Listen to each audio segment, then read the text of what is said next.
What's up, everybody? It is the Best Bot Kids move, and I know it's been a while since I did a video.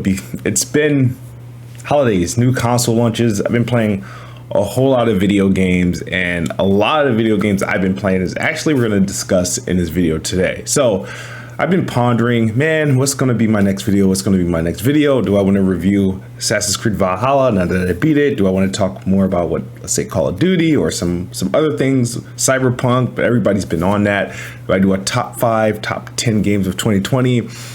And honestly, it's really pure laziness of why I didn't do that yet. And I just realized Last of Us 2 probably would have been my number one, and I did not save any gameplay of that game because I streamed the entire playthrough back in June, thus not recording any gameplay, just streamed it. So, and I don't want to go fetching through streams to see which one I should cut up. But what I do want to talk about is one of the best publishers, especially of 2020. Now, if you were to ask me who's the best publishers so far today, I would say it's definitely Sony, Xbox Game Studios, and Ubisoft. You know, in terms of promise, Sony delivers.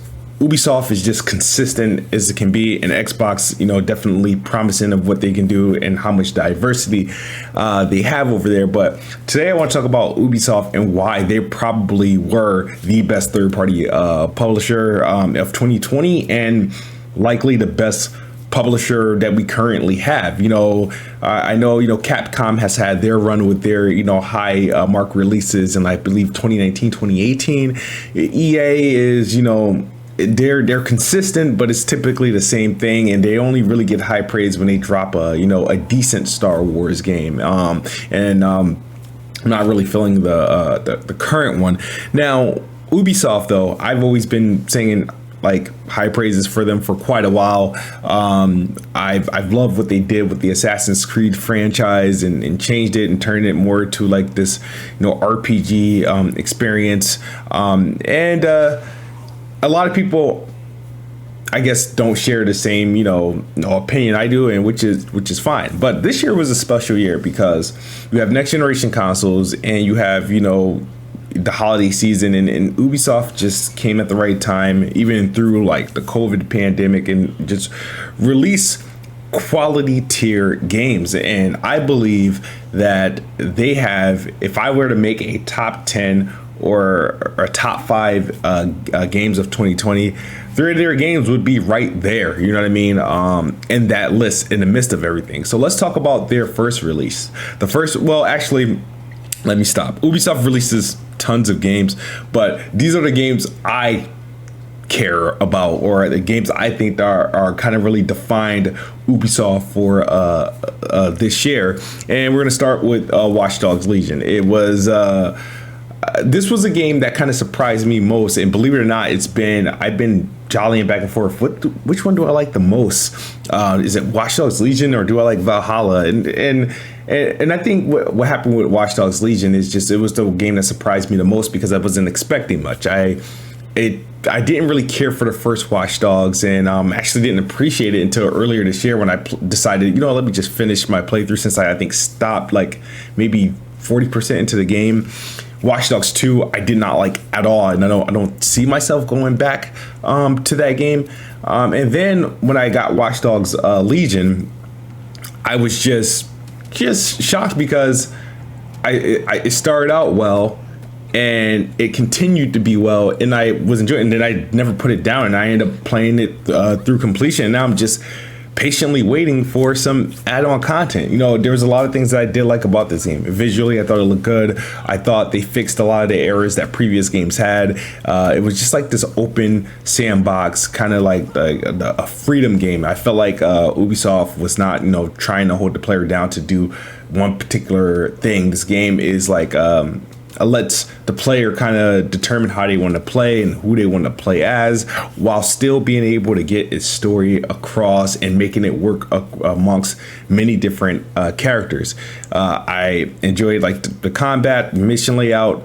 Sure, it does get repetitive after a while, but that's where the diversity and play styles come into play. You could play a lot of these missions completely different ways.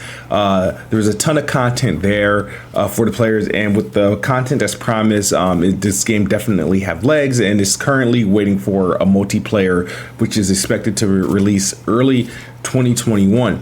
Watch Dogs was definitely a recommended game on my list, and pretty much during the holidays, you should probably be able to get this game for like $30. I strongly recommend it. It was a fun experience. I enjoyed my time. I think I probably completed the game within like 30 hours or so.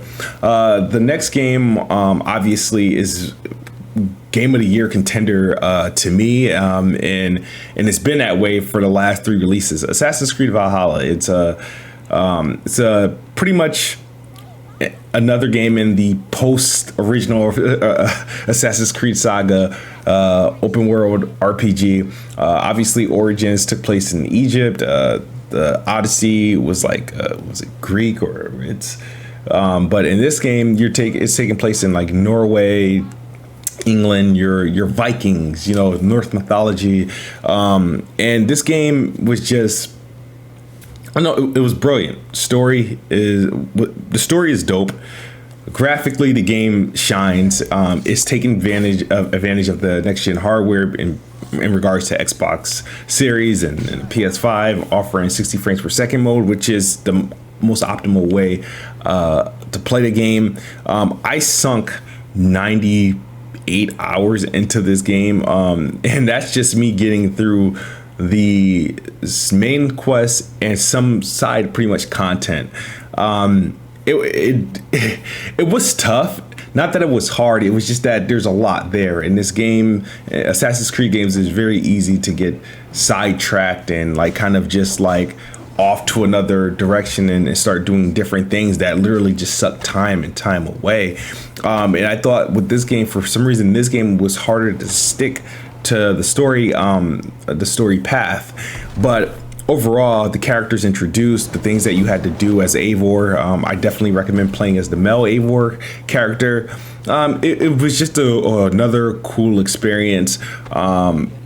I had a great time with it. It's always a game I went because of the content that's there, and how they treated Origins and how they treated Odyssey. I expect nothing less. There's going to be expansions among expansions for this game, and I expect to go back to it. There's, for me, there's people who platinum the base game. I would love to get 100% completion in the base game, but I see myself playing through expansions and probably getting 80% of like the achievements in this game. But it's a game that I recommend because especially if you're getting a new console and you just want a couple games in rotation, those games that you want, a game that's going to probably require some time that you can keep going back to while you dip in and out of like NBA 2K and maybe Call of Duty. You want that that single player experience that's just that's serious, that's a serious tone and good gameplay, good story. It keeps you busy. Assassin's Creed Valhalla is definitely there, and it's one of the game of the year contenders for me. One of my favorite games of 2020, as I expected it to be. The last two were amazing, and this one is amazing as well. It's a fantastic game.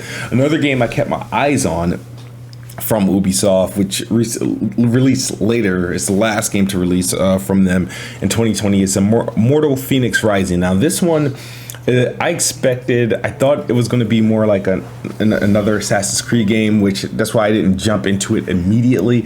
But I look at it as, okay, it's more, I would say, more appealing to the younger crowd. Not that it's a child game. It's anybody can pick it up. It has decent. It's a very broad game, but after playing it, I think it's more comparable to Zelda Breath of the Wild than it is any Assassin's Creed game. And that's because, I think what they did was take the canvas of Breath of the Wild and just upgraded the visuals to 10 and took a familiar plot with, Greeks, gods, mythical, like that Greek mythology, and they poured that into the game, which kind of gave it a different tone. So but everything else seems inspired by, Zelda Legend of Zelda Breath of the Wild, which is cool. I'm not a big fan of A Legend of Zelda Breath of the Wild, but I do kind of dig this game. I don't see anything wrong with this game yet. I haven't completed it, but it's definitely, from what I'm seeing online, people are loving it. I'm a couple hours into the game.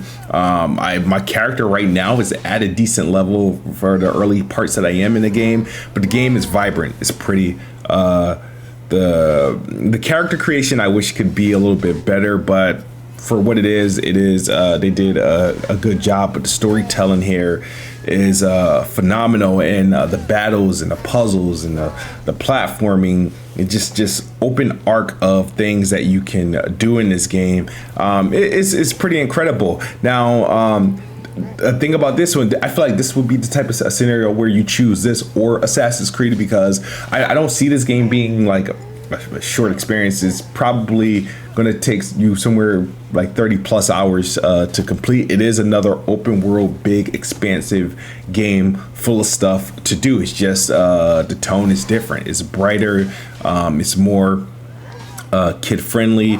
The combat is dope, and it's inspired by Zelda, and I can't wait to finish up this game. But that's the game I'm currently playing now, is Immortals Fenyx Rising, and once again, it was a surprising game. Like, typically it's like Assassin's Creed or nothing for me when it comes to Ubisoft, but now I feel like with their 3 releases, Watch Dogs Legion in October, Assassin's Creed Valhalla in November, Immortals Fenyx Rising in December. These were all hits, like all great games, and Ubisoft does not get enough credit. And I do appreciate what Ubisoft and how they treated next generation. Their games came out on time, and they took proper advantage of the new hardware. Now, Watch Dogs, unfortunately, kept their game at 30 frames per second, but they did bother to add ray tracing, and if ray tracing works well and it doesn't impact performance, and the game looks cool as well.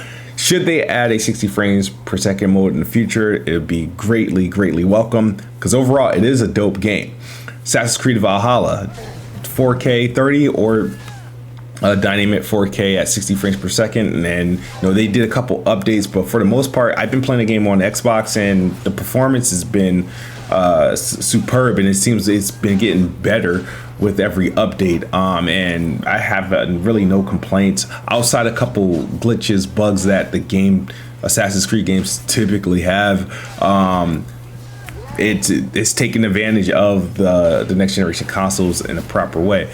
Same thing with Immortals Fenyx Rising. It's a beautiful game. It's offering 4K at 30 frames per second for those who want the native 4K experience, or get a dynamic 4K at 60 frames per second. And from what I can see, it's a fixed lock 60 frames per second. I haven't experienced any issues, but then again, I'm playing on VRR display. This Xbox Series X and S supports varied features that kind of smooths out really gameplay. So if there was any issues, honestly, I wouldn't notice it unless it was a complete like crashing situation.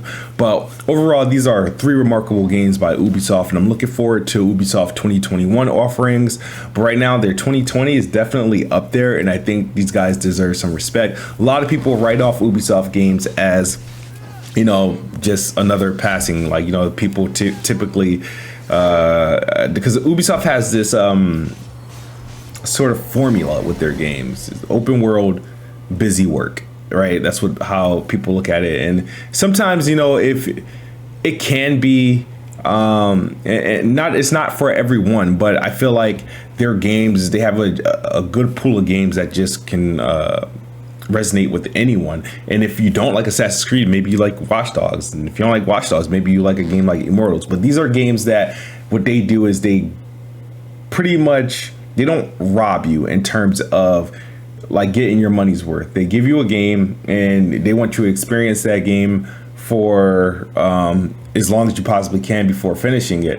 You know what I mean? Each of their games, it's minimum you're gonna put minimum 20 hours, and that's not real. I'm not speaking for Assassin's Creed or Immortals, but when you consider these games, like, these are games that you play over time. You know what I mean? You're not gonna You know, you're not going to overnight these games or anything like that. But they're great games. The quality of these games are up there, and I recommend each of them. And right now, you could probably get all 3 games for the price of 1 or 2 PS5 games. But these games are available on both PlayStation 5, PS4, Xbox One, Xbox Series consoles. Obviously, if you have a next generation console, I recommend them for those because Ubisoft takes really good care of these new consoles. But let me know your thoughts. Like I said, I played all of them. I've beaten Watch Dogs Legion. I've beaten Assassin's Creed Valhalla. And I'm currently playing Immortals Fenyx Rising. And I hope you guys enjoyed this video, the gameplay. Where does Ubisoft rank in your publisher deals? Right now, for me right now,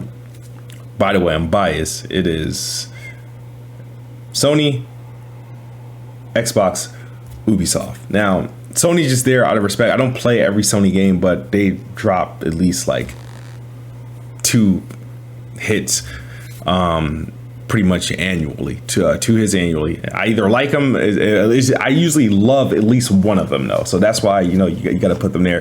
Xbox, very diverse, and their future is very promising. Ubisoft, very consistent with quality. That's my video for today. Xbox is the best box. I am the best bot. Good night or good morning if you're on the other side of the globe. I'm out of here. Peace.